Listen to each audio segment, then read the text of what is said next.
All right. Good morning, everyone. Welcome to the Office of Student and Faculty Innovations webinar series.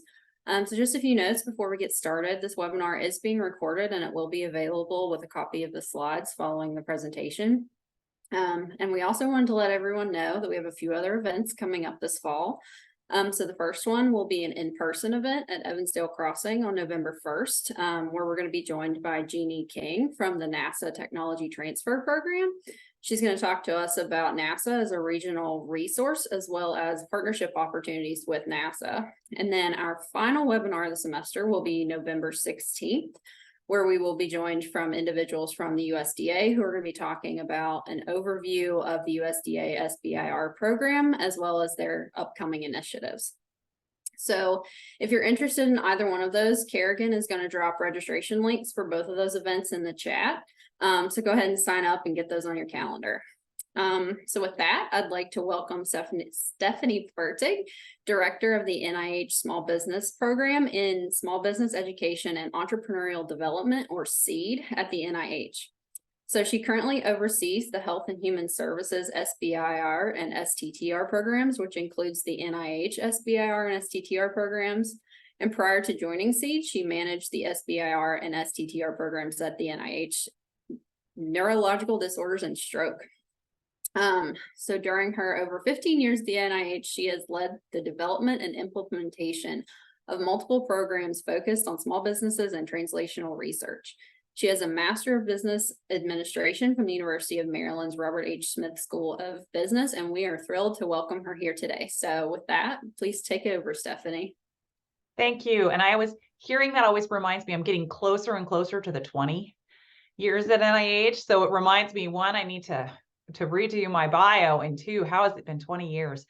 But thank you everyone for joining. I'm going to spend some time just going through some information on and going through the slide deck, but I want to leave plenty of time for questions. I think we have a small enough group here that we can have some questions. I do encourage that. So please feel free to do that. And we're going to hopefully have some time at the end. Okay, so even if you don't get all of your questions answered today, that's okay. I'm going to run through a lot of information. There's a lot of information about this program, and I really encourage you to go to our website. Our website is a wealth of information on the program. It also has upcoming events, things that we're going to be at. And so I do encourage you, or strongly encourage you, to take advantage of our website.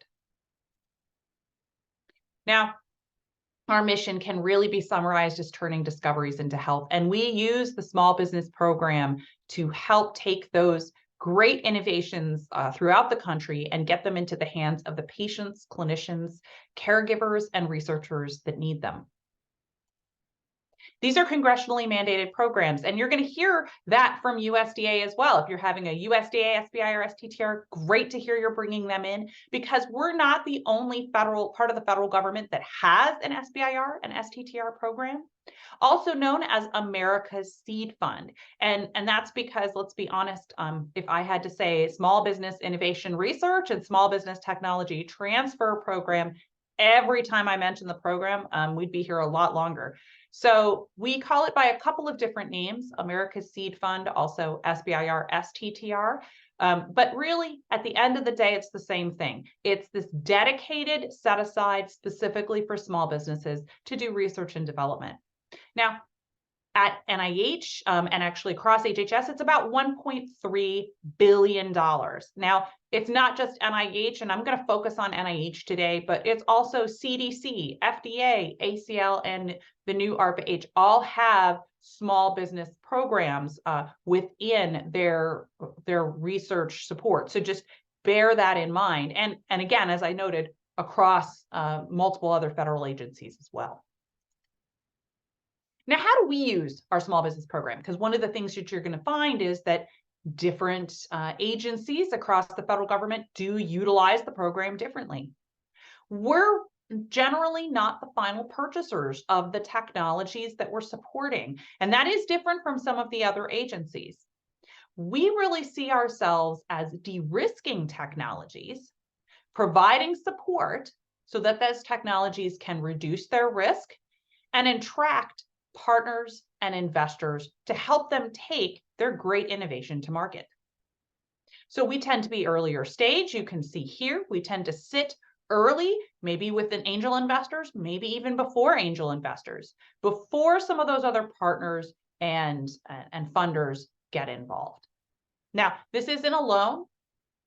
You don't have to pay it back. We don't take a part of the company. This isn't equity. This is non-dilutive funding. So it is very attractive for some of these investors and partners because it's a way that, again, we can de-risk it without changing that balance sheet. It's a phased program. Now, not clinical trials phases. It's a unfortunate similarity in the nomenclature. There's a phase 1, feasibility study, phase 2, full research and development.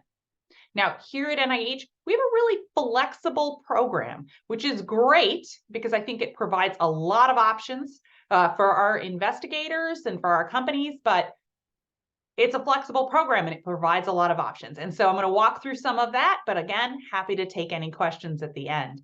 So you can come in and do the standard phase 1 and then come in and get a phase 2 off of that.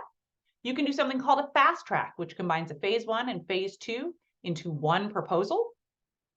Or you can do something called a direct to phase 2. It's for those companies that really have done the feasibility work and they want to move directly to the phase 2 portion of the program. Regardless how you get to that phase 2, there are options for additional support because we really do recognize that we often need to bridge that gap between our phase 2 and the commercial marketplace partner or investor. And so we have a phase 2B, a second phase 2. We also have the commercialization readiness pilot program, but it's important to note that not all institutes and centers at NIH, and there are 24 different institutes and centers at NIH support the SBIR and STTR programs, America's Seed Fund. So only some of them utilize these bridging programs. And so it's important to reach out and talk with somebody about your project. And really that's going to be a theme you hear today. I'm trying to show that we're approachable. Please come talk to us because really that's your best bet moving forward. One of the other big myths I hear is around funding. So there are small business administration guidelines. You can see them here. However, we are allowed to exceed these guidelines for certain topics. And we do have those topics online. They're attached as part of our solicitations. So I do encourage you to take a look. And again, if you have any questions, reach out as individual institutes and centers may provide their own budget guidelines as well. Now we have a number of funding opportunities, but one of the ways that also makes our program unique is that we tend to use what we call investigator-initiated applications. So what does that mean? Unlike many other agencies who kind of give you a list of topics, we're not going to do that. The vast majority of our grant applications, vast majority of what we fund are grants, and the vast majority of those grant applications come in through what we call our omnibus solicitation. So those are our general solicitations that are really on, you come to us with a problem and indicate that you've got that solution. So you're coming to us and saying, hey, look, we say that this problem exists in the community, research community, among medical personnel, among patients or caregivers, and here's our solution to solve that problem. We have 3 standard receipt dates a year, September 5th, January 5th, April 5th. January 5th is obviously the next receipt date. So as I stated, we do have those omnibus solicitations. We have a version for SBIR and STTR. And we have one for clinical trials and non-clinical trials. Now, I'm going to talk about SBIR, STTR for a minute here. I do get a lot of questions about what's the difference between an SBIR and STTR. And there's some myths I'm going to bust. A lot of people think there's a difference in scope or something like that. There isn't. It's really, is there a nonprofit research institution partner involved? And for an STTR, that's required. For an SBIR, it's allowed. You can have a partner, but you don't have to. And that's the big difference. Now, there's some policy differences. How much work can each part of the, can a nonprofit institution do or is required to do, but really the core is, what's the involvement of a nonprofit research institution if they're a subaward, and how involved are they? And again, this is something that a program officer can help talk to you about your different options if you have questions about SBIR versus STTR. But they cover the same technology and product development stage. So they can really cover the same kinds of research. It's about that partnership. We also have targeted solicitations. You'll find those in both SBIR and STTR. You'll see targeted solicitations for grants and cooperative agreements. You'll also see our contract solicitation that is currently available, and I encourage you to take a look at it. So that's an example where we do have specific topics. Targeted solicitations will be specific, but again, it's important to read everything carefully. If you have questions, there are points of contact. Do reach out and ask those points of contact. Contracts are a little bit different. Happy to go into that if you'd like. But for the most part, we do grants, and the grants, you can reach out and talk to us right up until the time you submit. Now, I talked a little bit about clinical trials, non-clinical trials. If you're using human subjects, I really encourage you, this is definitely a situation where you should reach out and talk with us. At NIH, the definition of what's considered a clinical trial is probably broader than you think. It is different from what the FDA uses when they're looking at regulation. And so it's important to read our definition of a clinical trial, use the decision tool if you're using human subjects, and then, as always, reach out. Not all institutes and centers allow for clinical trials through their small business programs. They have other ways of supporting that. And so it's really important to make sure that you've reached out and talked to us in advance of submitting a clinical trial. Now, the program does utilize the NIH application and review process. This should look shockingly familiar to anyone who has gone through the SBIR, through the NIH application process. There's a submission, there's peer review, advisory council, and then it goes through a due diligence process within the institute and center. It takes about 6 to 9 months for something to move through this process, but it's important to note that you'll receive feedback well in advance of that. So you will get feedback after the initial peer review, and that will give you an idea if your application will likely be considered for funding. Now, to get started, there's a number of resources online. We do have an annotated form set, an application instructions, sample applications. We do have programs for those applicants who have not received an SBIR or STTR in the past. I do strongly encourage you to look at those applicant assistance programs. Not all institutes and centers participate, but many, many do. And so it's really important to take a look at those programs. That might be a good option for you if you're looking to submit. They can really help. But even if you're not part of one of those programs, we do have those resources online. Now, if you've been with us, and if you've been part of the small business program before, we do have some highlighted recent changes.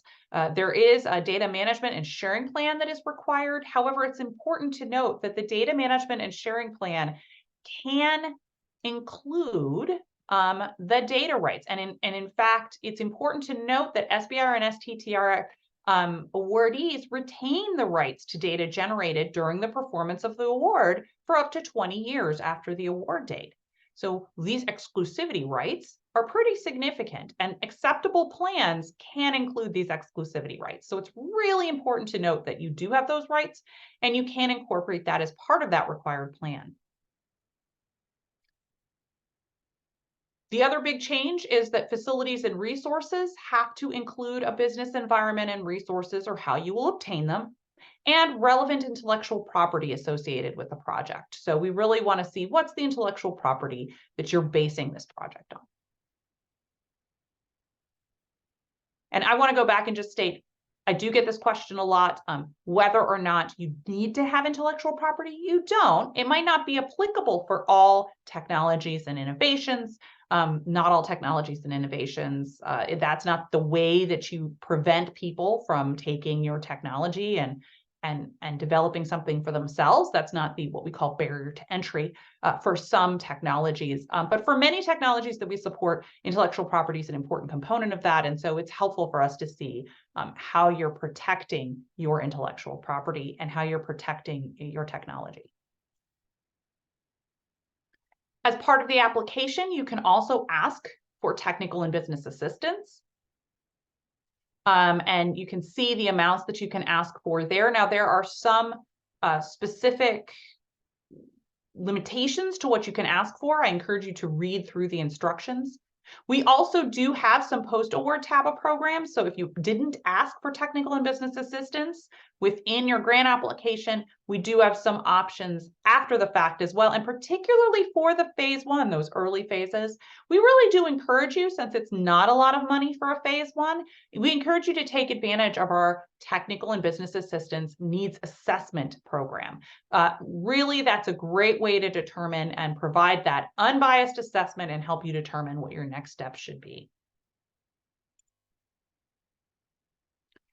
Our most important piece of advice, talk to us. Really talk to us at least a month in advance. And I would state that for the January 5th receipt date, January 5th is a tricky receipt date because it comes right after the holidays. And so, as you can imagine, you really don't even get the full month of December from a scheduling perspective. So I would encourage you reach out earlier, particularly if you're looking at that January 5th receipt date.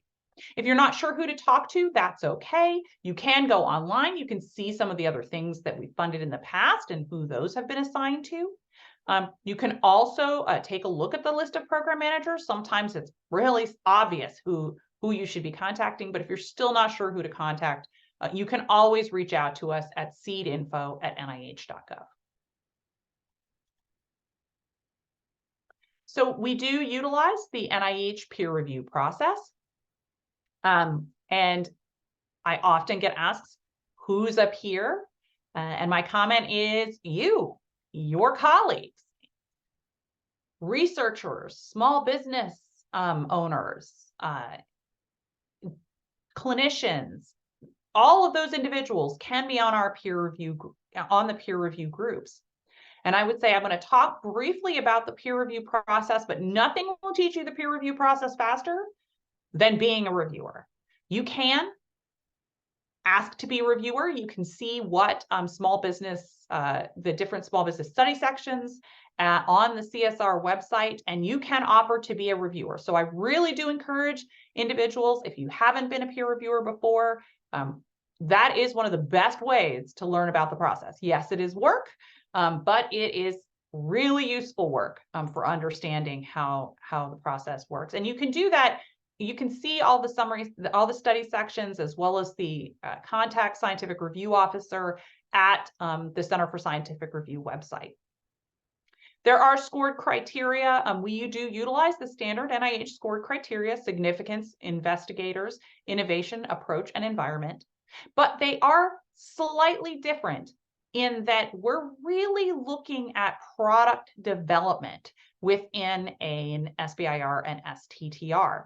So if you look at the omnibus solicitation, for example, we do provide the questions that we're asking the peer reviewers, and you're going to see they're different for us from a standard hypothesis-driven research application. This is really, again, focused on product development. We encourage you to take a look at those questions. If you want to think about it, that's the cheat sheet. That tells you the kinds of things that the reviewers are going to be asking themselves as they're looking at your proposal. Regardless if your application is discussed in that main review meeting or not, you always receive comments. It's important to note that you will get your comments as part of the summary statement. I added some additional review criteria, the things that are not scored individually, as well as the additional review considerations. What I really want to point out here is budget and period of support. I do get a lot of questions about budget and period of support and whether or not that's considered as part of the score. It is not. So ask for what you need, be reasonable. Because it's important to note that a lot of people think, oh, I'm just going to ask for way less than I need, and that will make me more competitive. reviewers may look at that and actually start being worried that you're not asking for the right amount and maybe you don't know that you need to. So it's important to be reasonable with your budget, but do keep in mind that budget and period of support are not scored criteria. Be prepared to resubmit. And really, we see resubmission as part of our process. We're generally looking at only funding about 20% of the applications that are submitted to us. Resubmission is part of it. You get that summary statement. What we encourage you to do, there's an assigned program officer, review the summary statement, and then reach out to them, talk to them about the next best steps, any questions you might have about that summary statement. If you don't believe me, please believe them. These are two of our successful entrepreneurs. They've successfully navigated the program, but they've also had to resubmit. Dr. Carter is actually on review meetings and she's had to resubmit before, but that is just part of the process. So don't be discouraged. Now, there is an advisory council and due diligence. Again, it's important to note that, and this is one of the myths that I often hear, is that the review group determines if you're going to get funded. They do not. That's a myth. And in fact, if you do review, what you're going to find is that funded or funding, or I want something to be funded, is the F word. That's not your role as review. What you're doing is providing feedback to NIH staff, who then take that information, they do their own due diligence, it goes to the advisory council, the second level of review, and then the IC director, so the director of the institute or center here at NIH, makes the final determination as to whether or not something is funded. So it's important to note that the score isn't everything, and that the summary statement and the summary statement comments aren't everything. And so that's really important to remember. There is a new requirement around foreign disclosure, and I'm just going to mention that briefly here. There are new requirements that you do need to disclose foreign affiliation or relationships. You're going to do that through a disclosure form that's submitted as part of this due diligence process. So if you go back here, you can see this application, and then small business provides just-in-time documentation at the very end. That's when you're going to be providing that required disclosure of foreign affiliations or relationships. It's required. This is a legislative requirement. It's important to note that this is not a change in eligibility criteria. It doesn't necessarily, if you have foreign affiliations, it doesn't automatically disqualify you. Nothing like that. Really, and this isn't associated with purchasing supplies or the foreign works requirement. This is just really disclosing those foreign affiliations or relationships. We do have a due diligence program. This is, again, a new requirement from the SBIR and STTR Extension Act. Prior to award, we are going to be assessing security risk, and you can see the categories here. We may decline to move forward with an award based on those security concerns, and you can find more information online. We're pretty clear on when something would trip one of those security concerns, but again, it's important to note this isn't a blanket change in eligibility or a blanket concern around all foreign affiliations. Very specific situations where this would take place. Now, once you get an award, we do have some resources beyond the technical and business assistance program, and that is entrepreneurial support programs. We recognize many individuals, this is their first venture into entrepreneurship, so we want to make sure that they have what they need in order to be successful. So we have a number of ways to help individuals do that customer discovery and really get that information and feedback, as well as provide support to promote diversity in the entrepreneurial workforce. We have different partnering and investment opportunities. We recognize, again, since we're not the final purchasers, we're going to help you get in front of some of those investors or partners. And because you may not be used to talking to those investors and partners, we do have regulatory and business development consultants who help mentor and guide our companies as they go out and go on to the next step. So with that, I'm going to stop talking. I do encourage you to talk with us, to reach out and talk to us. There's a wealth of information, as I said, online, but I'm happy to provide some time here for some questions. So hopefully there's a small enough group here. Hopefully we'll get some good questions.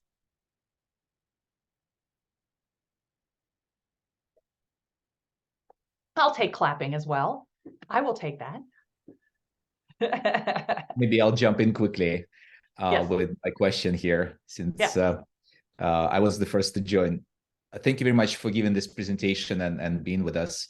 As a faculty at WVU, it's always been a bit of a challenge to understand what the role of faculty is in innovation and development of that commercialization aspect. I was just wondering, what is your opinion about university startups? And also, do you have any advice for faculty who would like to develop their technology through this program? Previously, we have received an STTR funding for our startup company, but it's been difficult to make that next step. So it's great. I mean, I will start by saying we do have a number of companies that start with NSF. They tend to be a little bit on the earlier side of the spectrum, even from us, and then transition to NIH. So that is something that we definitely see. A lot of the startups that we support are university startups. It's actually very common. And how an academic researcher chooses to interact with a program really depends on that academic researcher. We've had individuals who have decided, this is the thing, I'm going to take a sabbatical, I'm going to step away for a while from my university work because I think this is the one, this is the big thing that I'm going to go do. We've had situations where the academic researcher themselves says, you know what, I'm not sure I'm ready to step away, but I have this graduate student, I have this individual who I've worked with in the past. They're really excited about it. They want to take it the rest of the way. I'd like to be on it. I'd like to be there and support them, but they want to be the entrepreneur. That's great. We've seen that be very successful as well. We've seen situations where an academic licenses their technology to a small business, to an existing small business who's successfully navigated the system in the past. And maybe this is a way that they can work with an existing small business to move that technology forward. There's a wide variety of ways, and some of it is really what that individual wants as well. And I like to say, I think entrepreneurship is great. I obviously love this program, but this isn't the only way to support product development within the NIH too. There's a number of ways to do it through other programs. I do encourage you to look at this program since it is a set aside. That does make it attractive. And certainly with regards to the STTR, the cool thing about our program compared to NSF, in an STTR, and just the STTR, you can have your affiliation as part of the university and be the PI. Now, we also allow multi-PIs, and this is true across the board. In a multi-PI SBIR program, only the contact PI has to meet that employment requirement. So you have a contact PI who is at least majority with the company, and then you can be also a PI, but remain at the university. So we do provide some additional flexibilities there because we recognize that a lot of our technologies are coming out of a university, and it might be a gradual move from the university, not a quick one.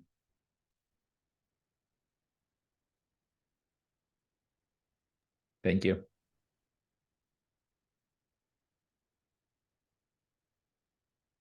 Any other questions? Now is the time.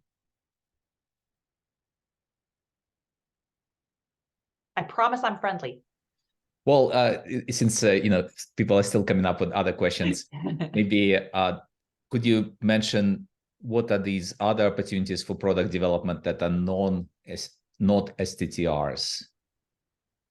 Absolutely. So that really depends on the individual institute and center. I'm going to use as an example neurological disorders and stroke for obvious reasons. That's where I have the most expertise and information. But other organizations, other parts of the NIH have different programs as well. So for example, at neurological disorders and stroke, we were part of something called the Blueprint program, and that offered different cooperative agreements for product development, both in drugs, biologics, as well as devices. And there was a number of different things that individuals were, a number of different programs that really supported development of drugs, biologics, and devices through that program. Now, what's interesting about that program is it also has an SBIR component, right? So it's usually it's not, it's an SBIR or or nothing. I mean, there are different options within some of these programs to either be an SBIR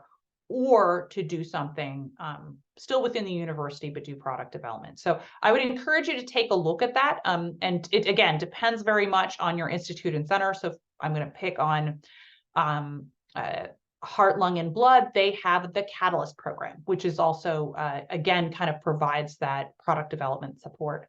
So it really depends what specific area you're interested in. There's program officers. This is where reaching out to the program officer, talking with them about what you'd like to do, what your options are, can often be a really great first step, because if you're not sure, that's okay. You can see what else might be out there, because there are just a lot of programs. There are 24 different institutes and centers here at NIH, and they have a wide variety of different programs. I'm often point out, I mean, the SBIR STTR program is, only 3.45% of our extramural research budget.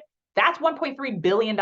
So the rest of the extramural research budget is out there too. And so there are a number of these programs that are available.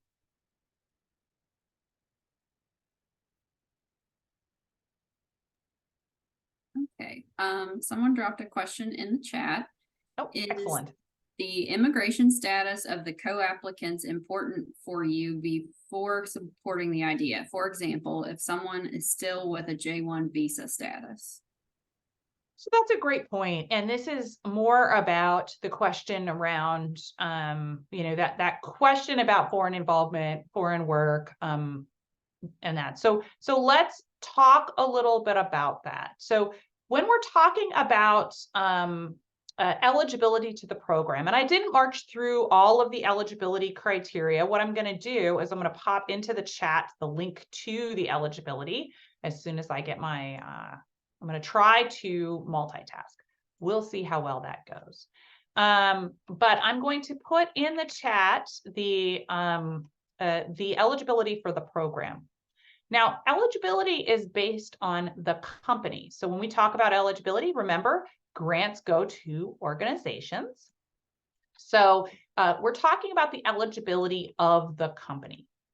And companies have to be for-profit with a place of business located in the United States. They really do need to be U.S. businesses that are operating, predominantly with the United States, and is a legal, is a business. So it has to be a for-profit entity.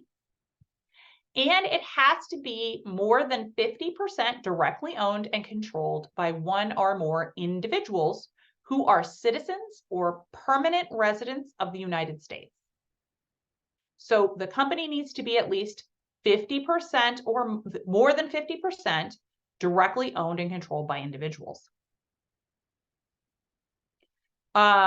Or an Alaskan tribe, an Indian tribe, Native Hawaiian organization, or any combination of those. We do have situations for those companies that are owned by multiple venture capital operating companies, hedge funds, or private equity firms. I'm going to just put that on the shelf right now. If you have specific questions about those, happy to answer that. That does get a little bit more confusing. But so there is a component about who owns the business.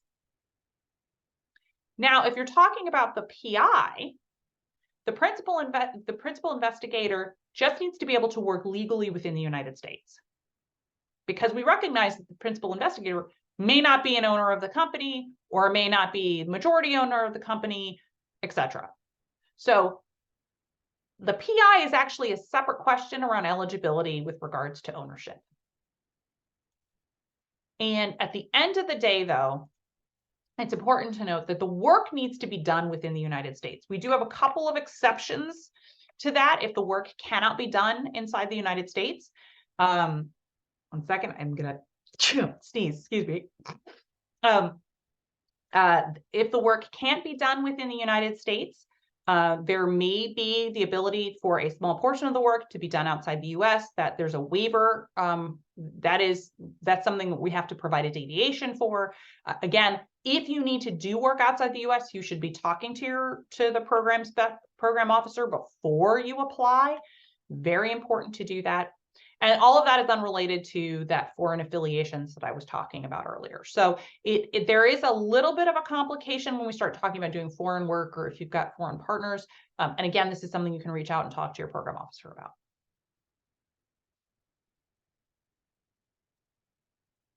Great. Anyone else have any questions?